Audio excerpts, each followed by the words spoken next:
Tenaga pengajar sukarela. Saat ditanya ingin jadi orang seperti apa di masa depan, Nimas akan selalu menjawab, jadi orang yang punya banyak uang. Gadis seperempat abad itu berpikir dengan sangat realistis. Tidak mau repot-repot membangun image baik di balik kepura-puraan. Persetan dengan berbagai pernyataan yang bilang kalau kebahagiaan tidak hanya diraih dari uang, tapi nyatanya uang memang membawa kebahagiaan bagi pemiliknya. Nimas itu selalu mengungkapkan segala pemikirannya dengan lugas, terang-terangan, bilang tidak saat ia memang tidak mau, dan terang-terangan bilang iya saat ia memang mau, walau banyak yang menentang. 2 bulan yang lalu, saat website kampusnya memasang portal pengumuman besar dengan maksud mencari tenaga ajar sukarelawan yang bersedia ditempatkan di desa terpencil tanpa persiapan sebelumnya, Nimas mengajukan dirinya, membuat semua keluarganya terkejut. Yang benar, Nimas anak ayah yang mau punya banyak uang itu mau jadi sukarelawan. Sang ayah yang kala itu tengah menyesap kopinya terkejut ketika Nimas menyodorkan selembar surat persetujuan orang tua terkait izin menjadi sukarelawan. Benar ya, udah tanda tangan aja. Enggak, ini mencurigakan. Nimas memutar bola matanya malas. Mencurigakan gimana sih ayah? Ini anaknya mau berbuat baik kok dicurigai terus? Ya karena ini enggak biasanya nih mas. Tiba-tiba sang ibu ikut nimbrung dalam percakapan ayah anak itu. Nimas menghadap ibunya tak percaya. Ibu juga gak percaya sama Nimas. Astaga. Kedua orang tua itu terkekeh. Gak gitu, tapi kami ini udah jadi orang tua kamu selama 25 tahun. Jadi paham sama semua luar dalam kamu nih mas. Oh iya, terakhir ayah sama ibu bahkan gak tahu kalau Nimas sakit, sampai sembuh baru tahu. Mata Nimas memicing menatap kedua orang tuanya dengan sengit. Ini yang ditandatangani sebelah mana ya? Sang ayah si kepala keluarga mendadak sibuk mencari kolom untuknya membubuhkan tanda tangan. Di pengalian topik deh ayah nih.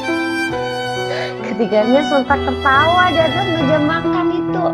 Nimas sangat bersyukur ia punya orang tua yang sangat sayang padanya. Kadang Nimas pikir ia jadi sedikit kurang ajar karena ia kelebihan kasih sayang. Tapi kedua orang tuanya tidak pernah mempermasalahkan semua perlakuan Nimas. Kecuali memang benar-benar kurang ajar. Tapi selama ini aman, Nimas tidak pernah melewati batas-batas kesopanan. Sini, duduk dekat ayah. Nimas dengan cepat pindah dari kursi yang ada di ujung menuju kursi terdekat dengan ayahnya. Jawab dulu yang jujur. Iya, kalau kamu ikut ini nanti dapat uang ya? Astaga, enggak lah ya. Namanya juga sukarelawan, mana mungkin dapat uang. Terus kenapa kamu tiba-tiba mau ikut? Sebenarnya nggak tiba-tiba kok ya. Nimas sudah mikir ini sejak lama. Tapi cuma sedikit mikir aja sampai kemarin Nimas lihat pengumuman ini. Jadi ya sudah. Nimas daftar dan lolos seleksi. Iya, jadi alasannya ikut itu apa? Nimas mikir, alih-alih menjawab pertanyaan ayahnya dengan cepat, ia sendiri juga tidak tahu kenapa dirinya seantusias ini ikut sebuah program sukarela. Hanya saja akhir-akhir ini ia terus diselimuti perasaan aneh yang sangat mengganggu. Tiba-tiba saja Nimas merasa kesal saat mendengar berita tentang susahnya anak di desa terpencil mendapat pendidikan. Sedangkan di kotanya ada banyak anak yang malas pergi ke sekolah yang megah. Pengen memastikan aja kalau anak-anak usia sekolah di sana dapat pendidikan yang layak. Duh, pasaran banget ya alasan Nimas. Apalagi nggak tahu pokoknya Nimas pengen karena itu. Nimas menegakkan tubuhnya, menatap ke arah sang ayah, kemudian melontarkan sebuah pertanyaan. Ya, apa? Ayah sama ibu beneran nggak percaya kalau Nimas ikhlas mah gak dibayar? Kepala Nimas menoleh ke arah ayah dan ibunya bergantian, menantikan bagaimana jawaban keduanya, menantikan bagaimana pandangan orang tuanya terhadap dirinya. Kedua orang tuanya saling pandang, kemudian seperti sudah berjanjian, Keduanya kompak mengangguk. Astaga, Nimas ini ikhlas loh, demi apapun ikhlas. Ih, ayah mat ibu nih. Nimas berteriak heboh di atas kursi sambil memegang kepalanya, bertindak seolah-olah ia adalah korban dari keburuksangkaan kedua orang tuanya. Urusan surat izin selesai. Kini Nimas kembali dihadapkan dengan masalah transportasi. Dari awal ia paham tempat seperti apa yang ia tuju, namun rasanya ia tak ingin mempercayai pemahamannya lagi. Sudah lebih dari 7 jam ia habiskan di atas bis, ditambah lagi 1 jam perjalanan menggunakan mobil angkutan kecil. Namun tempat tujuannya belum juga terlihat. Permisi Mbak, kalau boleh tahu mau kemana? Tanya salah seorang penumpang angkutan yang duduk di sebelah Nimas. Wanita 50 tahunan itu mengenakan baju serba panjang yang menutupi seluruh tubuhnya dan kain panjang yang ia gunakan menutupi kepalanya, namun bukan hijab. Sepertinya ia seorang petani yang hendak pergi ke ladang. Nimas sering melihat orang-orang di desa neneknya mengenakan pakaian seperti itu saat hendak pergi ke ladang. Mau ke desa Sewu Lintang, Bu? Desa Sewu Lintang yang artinya 1000 bintang. Konon saat malam hari jika langit sedang cerah, masyarakat bisa melihat bintang yang sangat banyak. Sampai disebut 1000 bintang. Oh itu, Ibu tahu desa itu? Nimas mengecap antusias ke arah si ibu. Yang benar Bu, masih jauh Bu. Berapa lama lagi saya sampai ke sana? Kalau dari sini sudah dekat, paling setengah jam lagi. Nimas mengeluarkan nafas panjang, ia lega. Alhamdulillah deh Bu, saya sudah capek sekali. Sudah 9 jam perjalanan loh Bu. Memangnya Mbak ini mau ngapain di sana? Mau lihat bintang ya? Spontan, duduk dengan tegap, matanya menatap si ibu dengan intens dan senyum muncul menghiasi wajah ayunya. Kenalin Bu, nama saya Nimas. Saya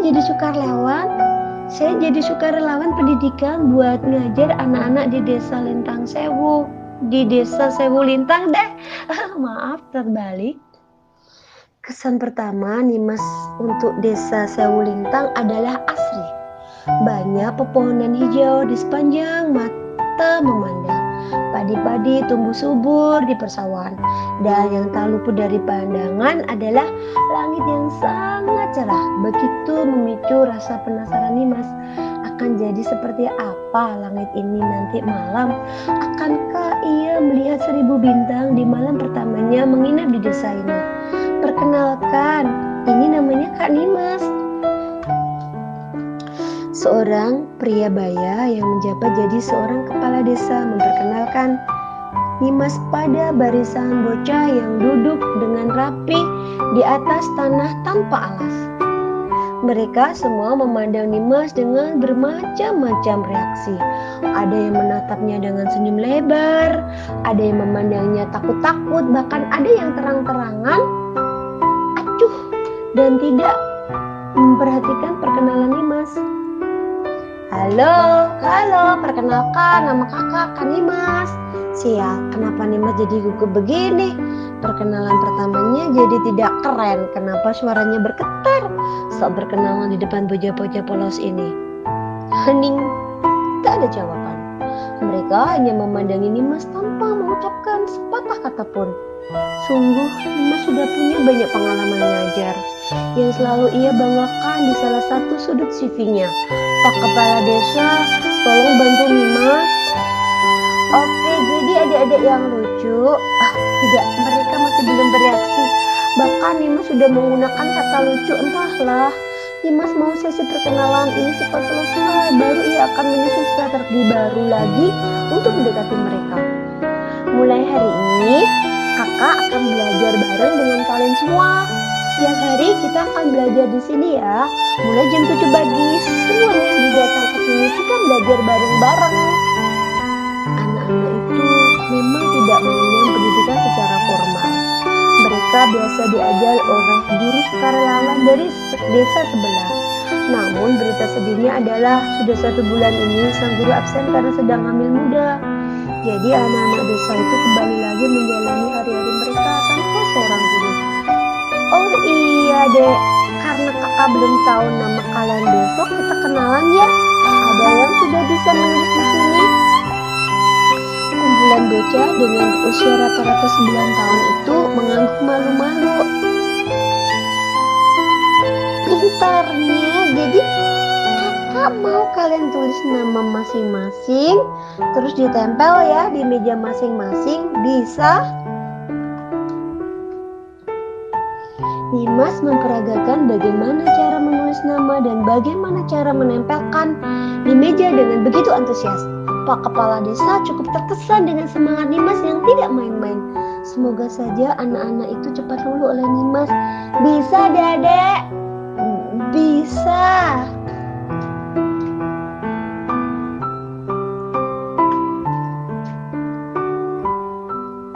Liris salah seorang bocah di sana yang duduk di tepi kiri di paling belakang. Nimas senang bukan main, akhirnya ada yang menjawab perkataannya. Yeay, pasti bisa. Kakak tahu kalian semua pintar. Ini yang di sini, ini pintar-pintar semua. Jadi besok ya kakak tunggu di sini jam 7 pagi. Sekarang adik-adik boleh main lagi. Oh ya, jangan lupa bawa kertas yang sudah kalian tulisin namanya ya. Si bocah kembali hening. Namun kini mereka merespon dengan mengangguk malu-malu. Sudah cukup, 1 kali anggukan saja Nimas sudah puas. Kemudian Pak Kepala Desa mengambil alih dan mempersilahkan Nimas untuk beristirahat di kamar yang telah disiapkan untuknya. Mbak Nimas, mau istirahat dulu atau mau keliling main-main ke desa? Saya mau istirahat dulu deh Pak sebentar, setelah itu saya pengen ke kebun teh. Nimas menunjuk perkebunan teh yang ada di dataran lebih tinggi dari tempatnya berpijak. Di situ tempatnya bagus, Mbak, apalagi kalau malam. Anak-anak banyak yang main ke sana sambil lihat bintang. Mata Nimas berbinar antusias mendengar kata bintang. Sebentar lagi ia akan menjadi saksi betapa indahnya bintang di langit desa Sewulintang.